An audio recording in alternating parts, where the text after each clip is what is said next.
Fort Armistead was built during the years 1897 to 1901 as part of the large-scale Endicott program. I really had no idea about this fort or the Endicott program and the other forts in the Baltimore area. I am a novice drone pilot, and I accompanied senior pilot DC Jerry for some guidance on drone flights.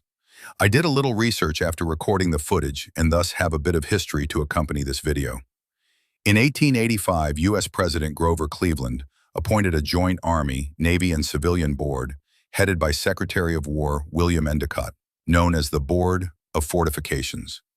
The board was tasked to develop recommendations for improving America's neglected coastal defenses.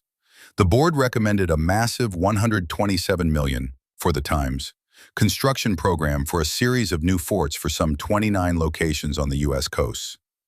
The Endicott-era defenses were constructed primarily during the years of 1890 to 1910. 4 of these forts were to guard Baltimore.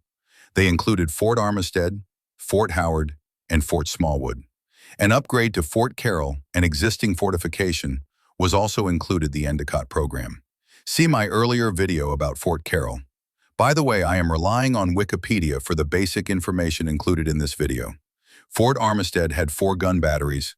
One battery, named Battery Irons, was added to Fort Armistead after the outbreak of the Spanish-American War in 1898.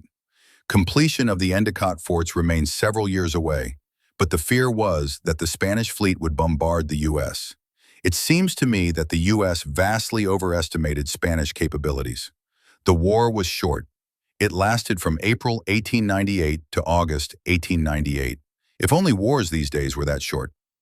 Fort Armistead, along with the other Baltimore forts, never saw action. I would add that all these forts were pretty much obsolete by the time construction was finished. The Battery Irons guns at Fort Armistead were removed in 1913, and in April 1917, after the U.S. entered the First World War, guns were removed from U.S. coastal forts for potential service in that war. According to Wikipedia, most of these weapons remained unused. In particular, most of the heavy guns in the Baltimore area were dismounted during 1917 to 1918 and never reinstalled. After World War I, Fort Armistead property was declared surplus and abandoned by the U.S. Army in 1923. In 1928, the property was turned over to the City of Baltimore's Department of Recreation and Parks, and it remains a Baltimore City Park. As you can see from the video, the fort is wildly overgrown and graffiti-strewn, but it appears to me at least that the entire fort remains more or less intact. I hope to return to ground level and explore a bit more.